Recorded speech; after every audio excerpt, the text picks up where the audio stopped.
En kvennahlaup ISÍ framöndan núna helgina og hún á línunni hjá mér Hrönn Guðmundsdóttir sem sviðsstjóri almennings íþróttasviðs ISÍ.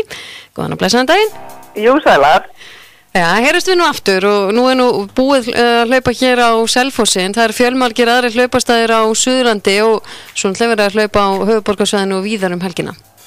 Jú, það passar. Við nú bara að hlaupa hátt í 80 stöðum, þannig að þetta búið að vera mikil hamagangur að koma bólum allt land og öllu sem því fylgir, þannig að allar konur fá nú bóluna sína í tækatíð. Já, nákvæmlega. Þetta bara búið að vera skemmtilegu tími og verður gaman að bara vilja til að sjá allar konur mætað og taka þátt, sko. Já, þetta er ótrúlega margir staðir sem verið að hlaupa á og einmitt skemmtilegt að þetta eiginlega orðið þannig að það þarf nú ekkert langt að leita fyrir fólk. Það nefnilega rétt, sko. Það hlaupi bara í hverju, sem segir, krummaskuði, ef maður nota það orð og meiri segja þannig að það verið að hlaupa til dæmis í Kjósinni, þar sem að sumarbústaðabyggðin á Laugavatni, þannig að í Hraunborgum, svona í þessu stóru sumarbústaðabyggðum landið, þannig að það var gaman þannig að maður getur skroppi í bústaðin en samt ekki þá. Já, akkurat. Og bara stutt að fara yfirleitt það sem maður og einmitt á Suðurlandi mjög góð dreifing alveg bara frá Hveragerði og austur og Klaustur.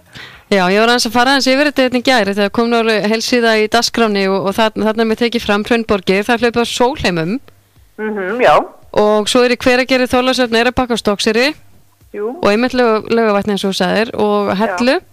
Já. Og í Þykkvabænum. Jú. Og Hvolsvelli og meira svo Seljalandsfossi. Já, þau ótrúlega dugleg, búin að vera með nokkur ár og bara ótrúlega skemmtilega staður og ef ég myndi velja stað þá myndi ég örugglega prófa þarna einhvern tímann. Já, en svo í Vík og Klaustri og þetta svona vegalengdirnar svona frá 2 og upp í 7 kilometra síns mér.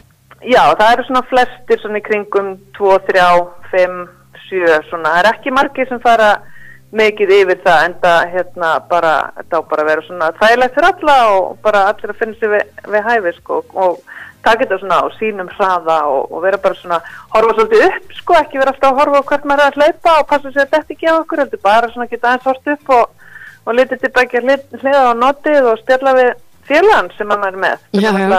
Þetta úrslega svona félagsleg samvera líka, sko. Akkurat.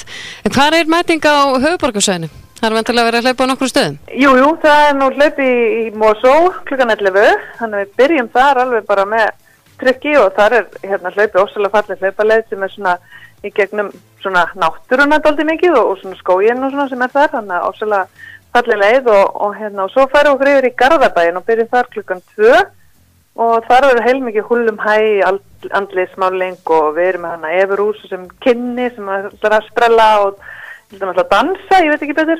Dansinn hennar. Dansinn hennar verður tekinn, sko, það verður klárt ef eitthvað kannast við hann. Jú. Og já, Hreimur ætlar að syngja og svona, það verður heilmikið að vera þar. Þannig að fólk bara velur stað sem hvort sem hendur að fara hann fyrir í Mosó eða setna í Garðabæ. Þannig að við erum bara voða spennt að hitta allar konunnar þar. Hlaupið á þessum 2 stöðum eða hlaupið einhverstaðar annars staðar í Reykjavík líka? Ekki á höfuðborgarsvæðinu, það þá bara Akranes, Borgarnes og svo náttúrulega Reykjanesbær og Suðurnesin mjög virk, bæði Voga, Sandgerði, Garður, Grindavík og þannig að það mjög mikil þátttaka þar alltaf. Já. Þannig að það aldrei mjög langt að fara á næsta hlaupastað. Nei, nákvæmlega. Það hægt að auðvelt að nálgast þetta. Og það þarf ekkert að skrá sig, bara mæta, fá sér ból og þá maður reddi. Þannig að maður ekkert að vera hafa fyrir að skrá sig eitthvað svona fyrirfram og eitthvað vissin. Bara mæta og fá sér ból og þá maður reddi. Algjörlega, en svona fyrir það sem að hlusta okkur og langa kannski að nálgast með tímasetningar á sínum stað. Já. Og hafa kannski ekki heyrt okkur talið það hérna hvernig svona best fyrir fólk að leita eftir upplýsingum? Inn á kvennalaup.is þá erum við að lista upp alla staði klukkan hvað hlaupið og hvaðan verið að hlaupa og vegalengdirnar og hvort það eitthvað svona í boði eftir sem með svona bjóði upp á hressingu eða frítísund eða grillapilsur eða hvernig sem það þannig að við erum að lista þetta allt upp á kvennalaupssíðunni og það eru myndir af hlaupalegunum í bæði Mosó og Garðabæ þannig að fólk getur aðeins verið búin að kíkja þeir sem ætla þangað hvaða leiðir við ætla að velja sér. En hafa einhverju kallmenn verið að mæta í kvennalaupið? Já, þeir eru alltaf velkominir og verða alltaf velkominir og bara gaman ef að feður taka dætur sína til dæmis og gefa svona gott fordæmi og eru fyrirmyndir. Þannig að bara þetta fyrir alla fjölskylduna og við viljum bara endilega að þeir fjölmenni ekki standa bara hliðalínu og hvetja, bara mæta og vera með og fá sér ból og bara hafa gaman. Nákvæmlega, það er orðið svona aðeins meiri hlaupamenning hérna á landinu heldur en það var bara fyrir nokkrum ári síðan. Jú, það passar, en við hefum bara haldið svolítið í gildi hlaupsins okkar að vera með svona, þetta að vera svolítið bara njóta og hafa gaman og ekki svona, þetta er ekki keppni, þetta er ekki tímatak og ekki keppni og það er nóg að keppnum og það er bara mjög gott, það þarf að vera keppni líka, en þetta hefur meira svona bara haldið sinni sérstöðu og en það verður smá tilraunaverkefni í Garðabæ, ég ætla að prófa að hafa tímatöku í 10 km hlaupinu fyrir þá sem vilja, þarf ekki, það er val, þannig að það er svona pínu tilraunaverkefni og við ætlum bara að sjá hvernig það kemur út. Já, það er skemmtilegt. Já.